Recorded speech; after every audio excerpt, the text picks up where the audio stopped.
Hello everybody, my name is Spencer Walsh. Thank you so much for joining us here today. We have a good one for you as always. We continue to respond to some pretty big breaking news with really actually pleasant and surprising welcome news for once, with coming out of this Israel-Palestine conflict with another unexpected 2-day pause in what was a 4-day ceasefire that developed over the holiday weekend. Hopefully everyone had a good one of those, by the way. We'll also take a look at the captives getting released, including 3 Palestinian women and 30 children, also to be freed in the 4th exchange since the Gaza truce came into effect last week. We know obviously very political decisions being made in that, and we'll break through all of the latest when it comes to that on-the-ground updates with the Israel-Palestine war. James J. Eaton of Burlington was charged with shooting 3 college students, meanwhile, in Burlington, Vermont, of Palestinian descent on Saturday outside the building where the police said that he lives. And it very much seems to be a Palestinian-based kind of hate crime there. We'll delve more into that. Also, a pretty disturbing victory for the right wing of Chicago's city council, despite the fact that they have a very left-wing mayor there. We're going to break down all of that very important information there, as Carlos Ramirez Rosa, a socialist alderman, has lost 2 key positions. We'll break down, tell you why it matters as a broader case study, and give you all the latest information. Thank you so much for joining us here today. This is Newsflash.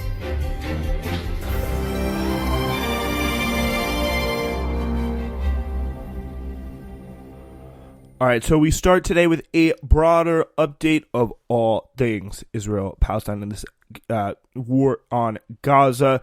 11 Israeli captives have been released into Gaza. Released in Gaza are now back in Israel. They were released on the border and taken over, according to the IDF. Hamas also says that 3 Palestinian women and 30 children are to be freed in the 4th exchange since the Gaza truce came into effect last week.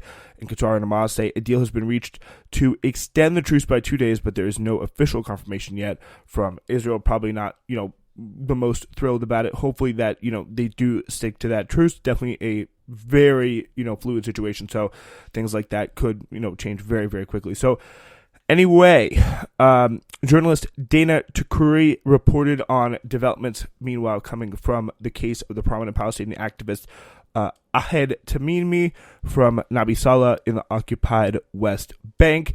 The military prosecution requested to issue an administrative detention order. This means they're failing to bring actual charges and will hold her without charge or trial, Tukuri wrote on X, one of the most popular and kind of well-known internationally Palestinian activists for, I think, trying to bite an Israeli soldier years ago. That kind of got viral.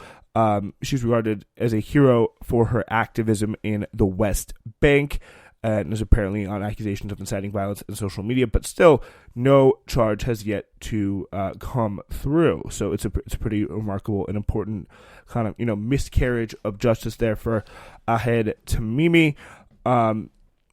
Again, one of the most popular, well-known activists from the pro-Palestinian movement. Annalena Baerbock welcomed the release of 2. She's the foreign minister in Germany. She released welcomed the release, of 2 German teenagers who are among the 11 captives freed this evening, as the German foreign minister called for the release of all captives held in Gaza, and really has been that, that Die Ampel is what they call their coalition, the traffic light coalition of the kind of left of center Social Democratic Party, the kind of centrist FDP, the Free Democratic, kind of liberal Democrat Party, and, of course, the Green Party, which is where Annalena Baerbock is from. They have been incredibly, essentially laying out what is a pretty shocking doctrine, especially for one of the countries where, they have the biggest Palestinian community in Europe. They are essentially making it a responsibility of German citizenship now and kind of trying to codify that into law. And that to be a German citizen is to lend your support in any way you can to the state of Israel, which is really kind of a shocking thing if you think about it. To assume or demand of someone just to be a citizen of a state, but I think it is not something that is very surprising at all. with very, very, limits on protests put on by the German government. Of course, you're considering, the Holocaust there. I just don't get, and someone probably could, has a, quick answer to me on this. Like, I don't get why there is this narrative coming out of Germany. It's like, the only way you could be a true German citizen is supporting the state of Israel for the Jewish people. That's how we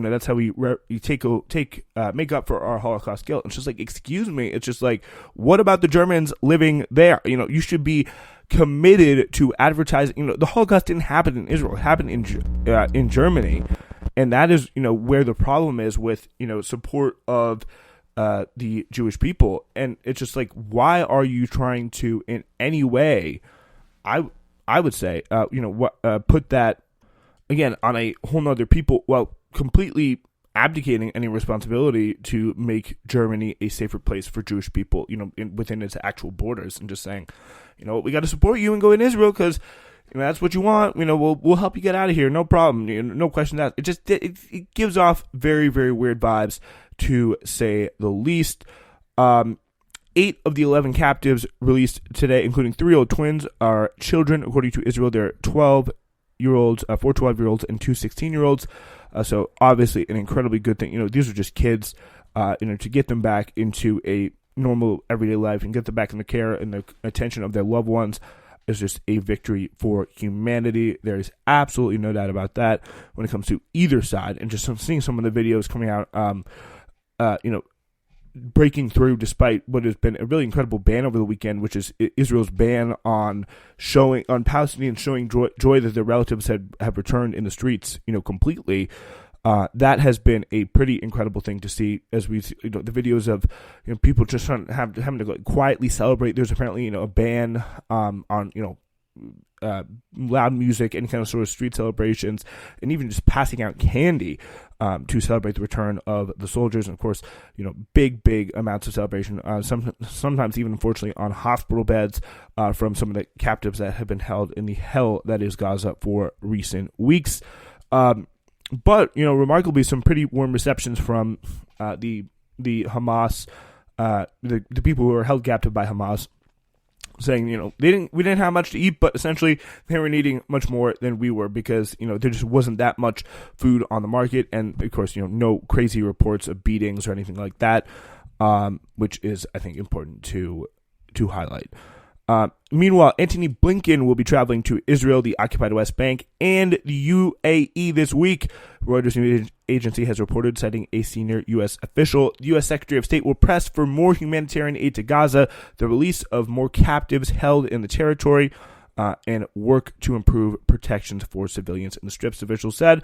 The report also said that Blinken will focus on the future of Gaza and the need for an independent Palestinian state with regional partners, which is actually kind of an interesting way of thinking about it. Just this kind of U.S.-engineered Palestinian state who's going to be put in charge. They, clearly want the Palestinian Authority, which has no credibility among the people in Gaza or the West Bank. They have been protesting, just as much the Palestinian Authority as well as the forces of Israel, because oftentimes the Palestinian Authority has been working hand in glove with Israel to suppress some of the most aggressive protests with force in the West Bank. So that is a very, very important thing to consider. But apparently the State Department did not immediately confirm the trip, but we will see. Reuters normally knows what they're talking about. Reporting from Ramallah, Al Jazeera's Nida Ibrahim says families are traveling to the city from other parts of the occupied West Bank ahead of prisoner releases. Their travel to Ramallah is precarious as the territory has seen a surge in settler attacks since October 7th, Ibrahim said. She added the number of Palestinian women and children being released as part of the Gaza truce deal is a drop in the bucket when compared to the thousands of Palestinians imprisoned by Israeli authorities. It's like, it seems in one respect so remarkable, because we are just seeing levels of releasing and levels of hostage exchange that are, in any way, we have to obviously put in perspective that seeing these incredible scenes that we really do not see often, scenes of, Palestinians reuniting with their loved ones, and, obviously Israeli children getting back, to their parents just as well. We have to forget, we cannot forget that these scenes are most of the time very, very rare.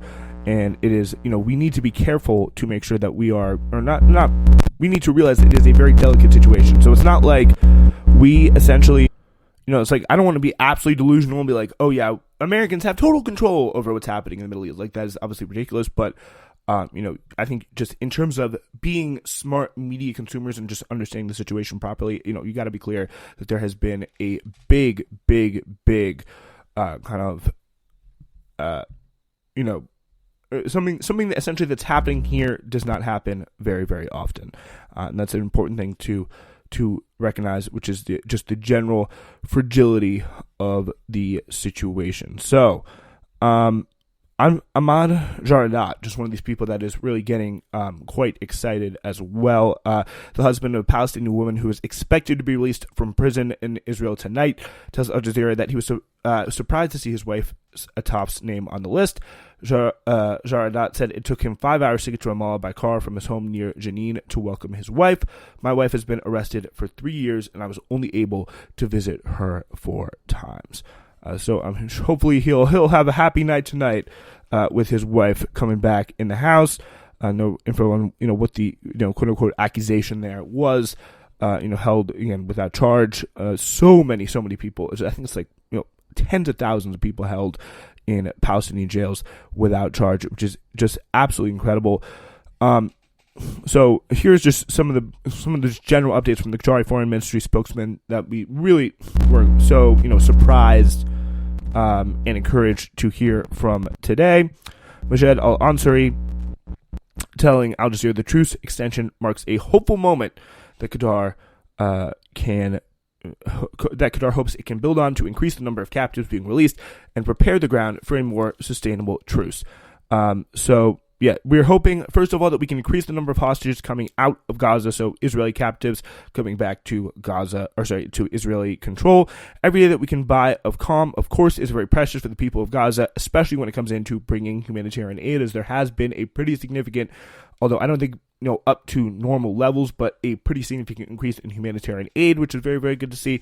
Negotiations will continue over the next 48 hours in hopes of further extending the truce and securing the release of more civilian captives. We are hoping that this moment will help us in opening the door for negotiations for a more lasting and sustainable truce.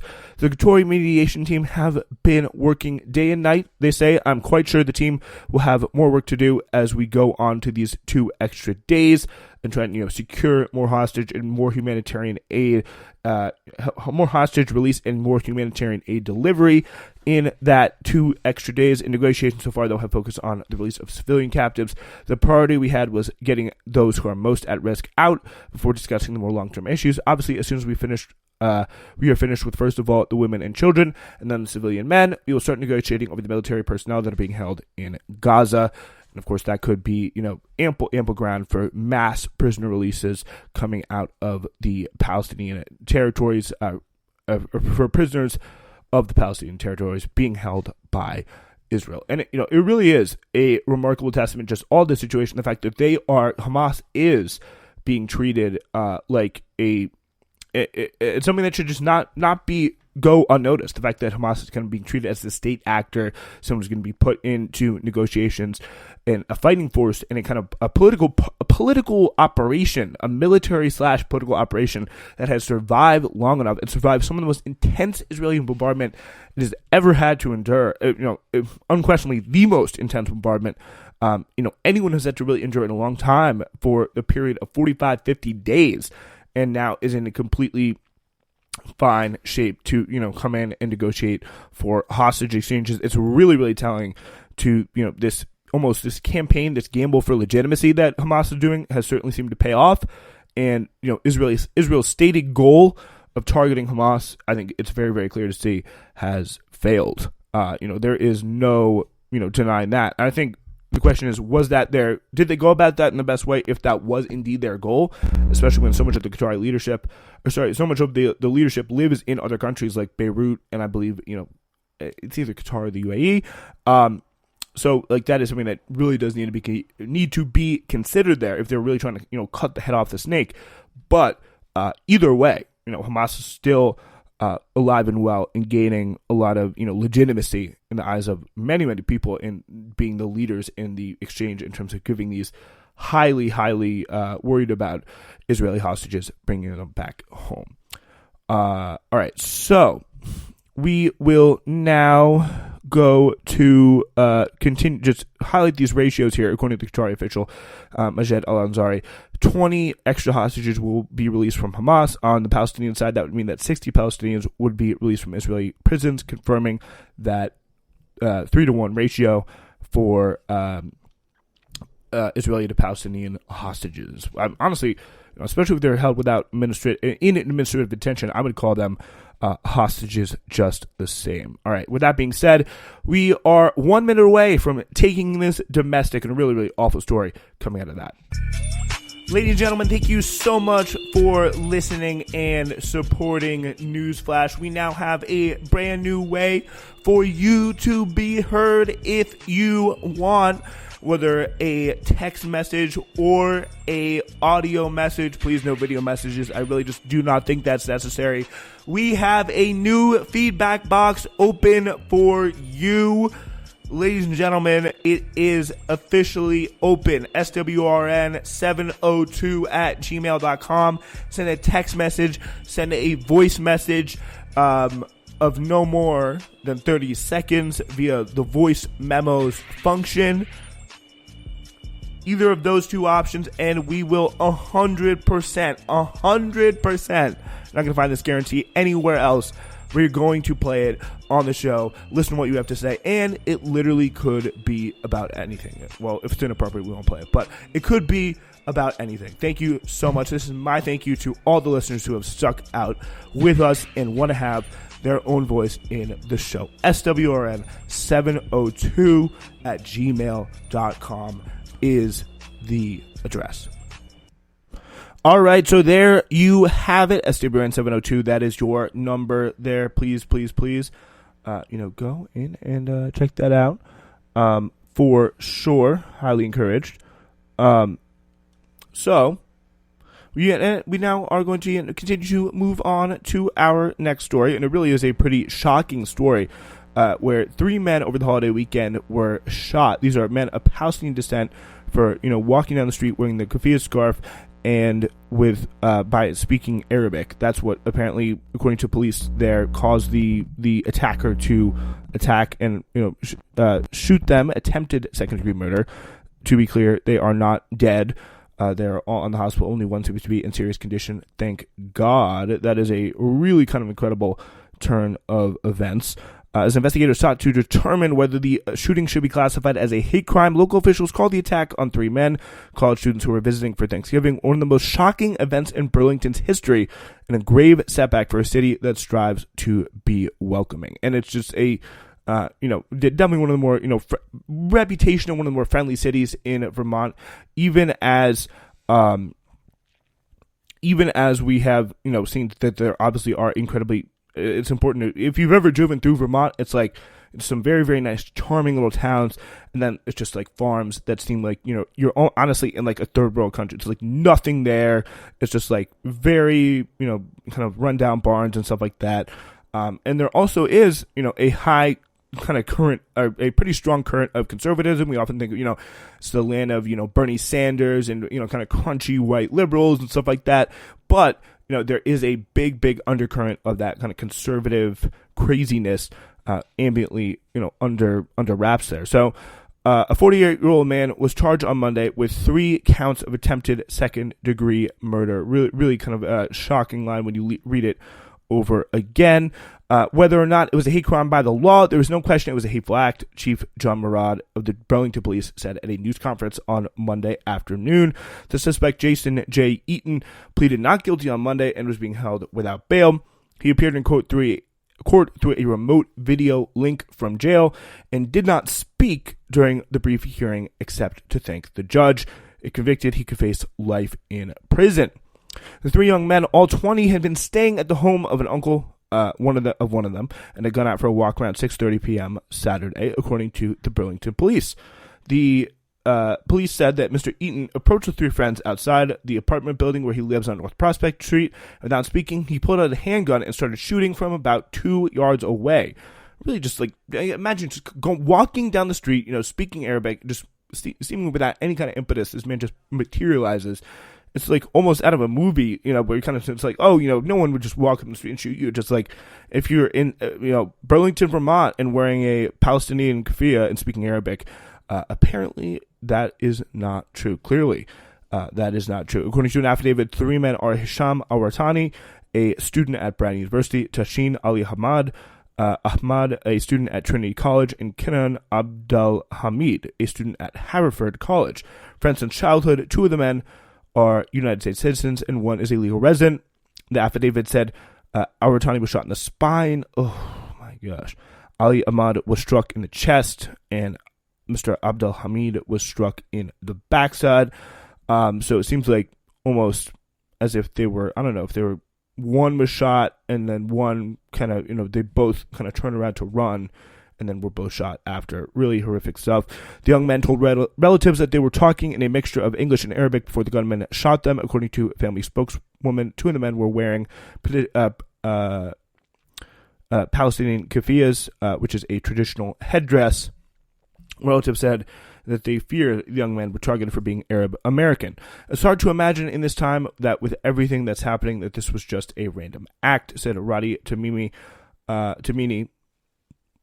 an uncle of Mr. Abdul Hamid, at the news conference. Later on Monday, the family of the three victims issued a statement that said, in part, we believe a full investigation is likely to show our sons were targeted and violently attacked simply for being Palestinian. And again, bottom line on this is like, this shows you that we are at, again, something that we kind of already known, and we've seen this from the jump. It's not like, this stuff obviously just materialized starting on October 7th. Like, this is going on, honestly, I would argue, since the war on terror and the constant demonization of Arabic and the constant demonization of Muslims, and the fact that so many people, in the pre 9/11, or sorry, in the post 9/11 days, were attacked for kind of being visibly Muslim, even if they were another religion like Sikh, and that laying the groundwork coming from the top down on this. This is coming from right wing sources, coming from a lot of times complicit liberal sources that amplify these messages and kind of play into them in a kind of more respectable way, although it's pretty clear this guy most likely was not reading the New York Times. But they see like this stuff, and they have this learned, it's been a generation where we have had this demonization of Islam and of any sort of, Arabic associated thing as terrorist and violent and needing to kill. We've had literally a generation of that stuff going on, and it is not surprising to see that this, just a new surge of it in a very seemingly dramatic way. And again, I'm not, not very unaware of how this is fortunately being covered on right-wing media. But, it's not hard to imagine that, an upsurge in something like this, a switch is flipped, and then, a crazy person just goes off into doing, whatever they may want to do, which is quite disturbing. So the police apparently searched Eaton's apartment and found a .38 caliber handgun and loaded magazine containing 5 rounds of distinctive red-tipped ammunition in a drawer in his bedroom. The rounds were of the same type as some that were found at the scene of the shooting, according to the affidavit, and ballistic tests soon confirmed the connection, according to Chief Murad. The gun had been purchased recently and legally, according to the chief. A website that appeared to be registered to the same Jason Eaton included references to his past enrollment in forestry and outdoor science programs at the University of Idaho. Chief Murad described Eaton as a very recent arrival to Burlington, who had previously lived in Syracuse, New York. Sarah George, the state's attorney for the county that includes Burlington, said prosecutors would have to prove with specific evidence that the shootings were motivated by hate. Doing so would not change the potential sentence for each charge, 20 years to life, but a judge could consider such a motive as an aggravating factor in sentencing. So a really kind of shocking situation, and definitely something that I think we all have to acknowledge and cannot talk about this without the increasing demonization of Palestinians, especially, feeding off a much longer demonization of anything related to Islam or to, Arabic, whatever, even if it's 6 degrees of separation, whatever, that plays a role, and really in just hate, whether it's that landlord against that 6-year-old boy, or whether it's these 3 Palestinian men. It is just any situation can really flip people off and make them go, frankly, insane. So it is a very, very disturbing situation. We're just getting reports of another Palestinian raid on the West Bank. But in just a second, we'll take a look at the Chicago City Council and what may be going on there.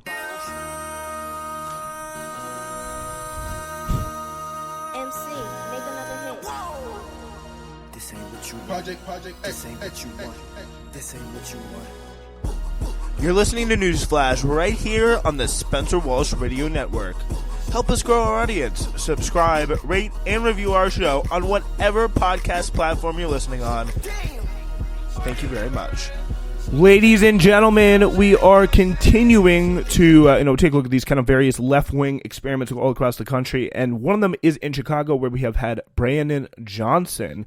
This is in Jackman here. He's been delivering on key victories for working people. No one can do that without making some enemies along the way, though the absurdity and dishonesty of those enemies seems to have reached new lows in recent months.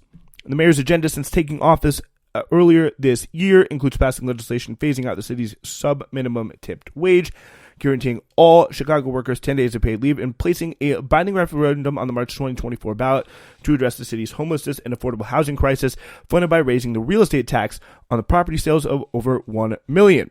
Socialist Alderman Carlos Ramirez Rosa has been central to the passage of these measures in his position as the mayor's floor leader on the city's council and the chair of the council's zoning committee. 2 very, very key and important roles.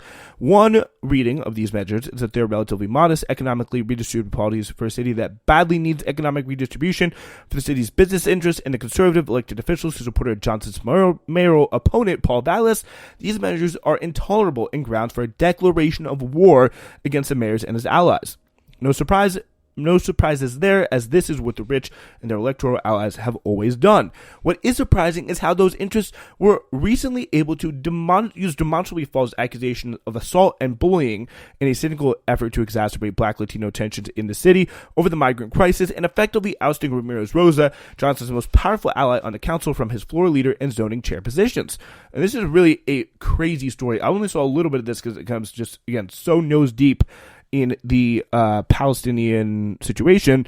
On Thursday, the 2nd of November, the City Council held a special meeting to consider putting a non-binding referendum on the March 2024 ballot, asking voters whether Chicago should remain a sanctuary city for immigrants and refugees, an attempt by conservative aldermen, including Tucker Carlson regular Raymond Lopez, to stoke anti-immigrant sentiments about Latin American asylum seekers in the city. After the meeting unraveled over procedural chaos and failed to meet quorum, Lopez accused Ramirez of manhandling. This is the conservative guy accusing Brandon Johnson's top socialist floor leader, Carlos Ramirez Rosa, who's, if you've ever seen him talk, is a very sweet, kind of, I guess, younger millennial, maybe older Gen Z, I don't even know, very young guy. But apparently he comes in and is accused of manhandling Alderwoman Emma Mitz, a 68-year-old Black woman and the longest-serving woman on the council, and, as the Tribune noted, a longtime foe of Johnson, the Johnson-allied Chicago Teachers Union, in order to prevent them from attending the meeting. So apparently, just outside the door, blocking people physically from attending the meeting to stop reaching a quorum. According to Lopez, Ramirez Rosa grabbed himself and physically blocked Mitz from the door, almost playing, boxing her out from entering the meeting. Lopez said he had to physically position himself between Ramirez Rosa and her, physically pushing him back until she was able to break free. Lopez and others who have lined up against Ramirez Rosa claim that Ramirez Rosa assaulted both Mitz and another alderwoman as well. Just throwing one in there for good measure. Nicole Lee. On the Sunday, November 5th, Mitz, who still hasn't commented publicly on what happened, told the mayor, her pastor, and the city council's Black Caucus different versions of events, but that Ramirez Rosa did not touch her. But the other account she gave, according to anonymous sources cited by the Chicago Sun-Times, supported the council's Black Caucus portrayal of the incidents as physical and verbal harassment and called for Ramirez Rosa's removal. On Friday, Alderwoman corrected the record on the Alderwoman Lee corrected the record on Twitter, saying, "I was not personally manhandled," but this is the other person there who was accused of being manhandled as well. She's saying now she was not manhandled by Alderman Ramirez Rosa, but over the weekend, she and other conservative council allies prepared for a letter calling for the council to censure Ramirez Rosa for abusing his position on the zoning committee by threatening to block their zoning requests if they attended Thursday's meeting. Upon the review of the committee's zoning votes, the author here did not find any stalled votes of Lee, Alderman Felix Cardona, or Alderman Chris Taliaferro, even when they were critics of the mayor or had voted against his platform previously. What was found is that those same aldermen who Ramirez Rosa said Ramirez Rosa abused their power, invoking the corruption of Chicago's old machine politics, have taken a combined $31,000 from real estate and developer interests in the last year. A review of Ramirez Rosa's funds found that he'd taken $0 from developers or real estate interests. And again, just broadly, this is just a crazy situation, and it seems like they're, kind of clearing Ramirez Rosa now of, all charges, I guess, not that there really were any, but it's an important reminder to fight through this and, hold out the storm and push on these people a little bit. Just say, hey, are you really meaning what you're saying? Can you really back that up? Because oftentimes they can't in their narrative, especially when, someone like Brandon Johnson has relative, goodwill in the city and a lot of power. It's a storm that I feel like you can definitely ride out.